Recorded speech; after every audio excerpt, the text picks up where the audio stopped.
प्रतीक कारणम शस्त्रम शास्त्र प्रणयाम धार्त राष्ट्र रणे हनुमंतम छे मंत्रम भवंतम।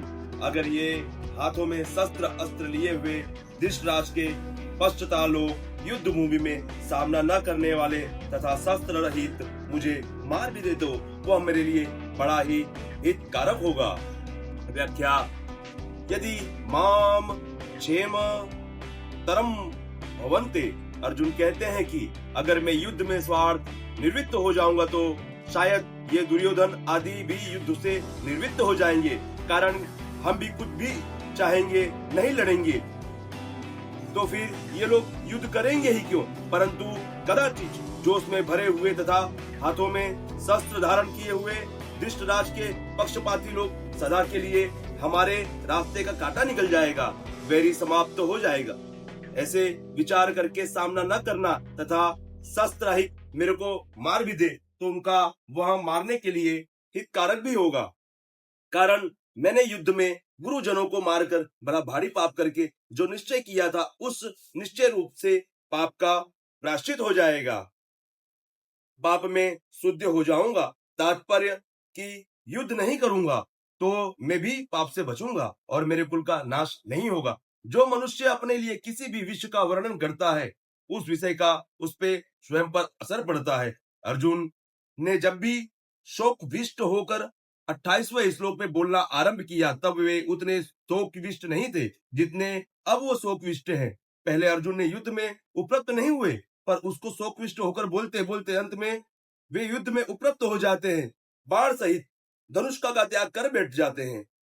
भगवान ने यह सोचा कि अर्जुन बोलने का वेग निकल जाए तो मैं बोलूं, अर्थात बोलने से अर्जुन को शोक बाहर आ जाए, भीतर कोई भी शोक बाकी न रहे, तभी मेरे वचनों का उस पर असर होगा। अतः भगवान बीच में कुछ नहीं बोले। भगवान की दृष्टि जीवन के कल्याण की तरफ, उसका कल्याण कैसे हो भगवान की इसी विची श्रेणी का दृष्टि की लौकिक दृष्टि वाले लोग समझ नहीं सकते, अतः वे भगवान की बातों को ठीक नहीं मानेंगे। प्रत्युत ऐसा माने कि अर्जुन के लिए युद्ध रूपी पाप से बचना बहुत ठीक था, पर भगवान ने उनको युद्ध में लगाकर ठीक नहीं किया। वास्तव में भगवान ने अर्जुन को युद्ध नहीं कराया, प्रत्युत उनको अपने कर्तव्य का ज्ञान कराया। युद्ध तो अर्जुन का कर्तव्य रूप स्वतः प्राप्त हुआ था, अतः युद्ध का विचार तो अर्जुन का खुद का ही था।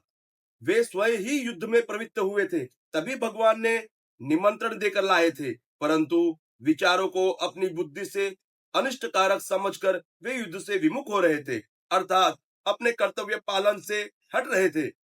इस पर भगवान ने कहा कि यह जो तू युद्ध नहीं करना चाहता यह तेरा मोह है, अतः समय पर जो कर्तव्य स्वतः प्राप्त होता है उसका त्याग करना उचित नहीं। कोई बद्री नारायण जा रहा था, परंतु रास्ते में उसे दिशा भ्रम हो गया, अर्थात उस दक्षिणा को उत्तर को दक्षिण समझ लिया, अतः वह बद्री नारायण की तरफ न चलकर उल्टा चलने लगा। सामने से उसको एक आदमी मिल गया। उस आदमी ने पूछा कि भाई आप कहाँ जा रहे हो? वह बोला बद्री नारायण। वह आदमी बोला कि भाई बद्री नारायण इधर है ही नहीं, उधर है, आप तो उल्टे जा रहे हो। अतः वह आदमी उसी को बद्री नारायण भेजने वाला नहीं है, किंतु उसको दिशा का ज्ञान कराकर ठीक रास्ता बताने वाला। ऐसे ही भगवान ने अर्जुन को अपने कर्तव्य का ज्ञान कराया, युद्ध नहीं कराया। स्वयं जन को देख के अर्जुन में मन में से यह बात आई थी कि मैं युद्ध नहीं करूंगा।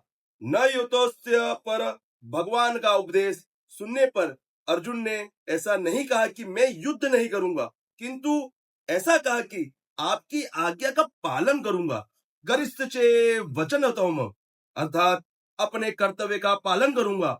अर्जुन के इन वचनों यही सिद्ध होता है कि भगवान अर्जुन के अपने कर्तव्य ज्ञान कराया। वास्तव में युद्ध असंभव्य था, क्योंकि सबकी आयु समाप्त हो चुकी थी, इसको कोई टाल नहीं सकता था। स्वयं भगवान विश्व रूपी दर्शन समय अर्जुन से कहा कि मैं बड़ा हुआ काल हूं और सबका संहार करने के लिए यहाँ आया हूं, अतः तेरे युद्ध किए बिना भी विपक्ष में खड़े युद्ध लोग से बचेंगे नहीं।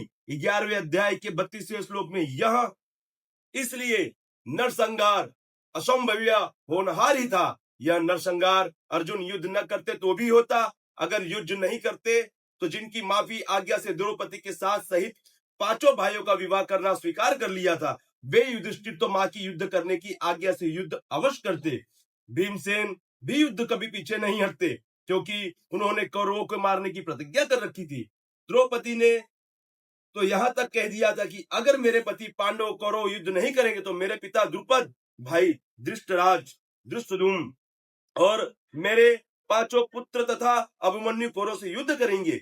इस तरह से ऐसे ही कारण थे जिसको युद्ध टालना असंभव नहीं था, संभव नहीं था। होनहारों को रोकना मनुष्य के हाथ की बात नहीं, परंतु अपने कर्तव्य का पालन करना मनुष्य अपना उद्धार अपने कर सकता है और कर्तव्य चूक होकर अपना पतन कर सकता है। तात्पर्य, मनुष्य अपना इष्ट अनिष्ट करने में स्वतंत्र है। इसलिए भगवान अर्जुन को कर्तव्य का ज्ञान कराकर मनुष्य मात्र को उपदेश दिया कि उसे शास्त्री की आज्ञा से अनुसार कर्तव्य पालन तत्पर रहना चाहिए, उसे कभी च्युत नहीं होना चाहिए। ओम कृष्णाय नमः।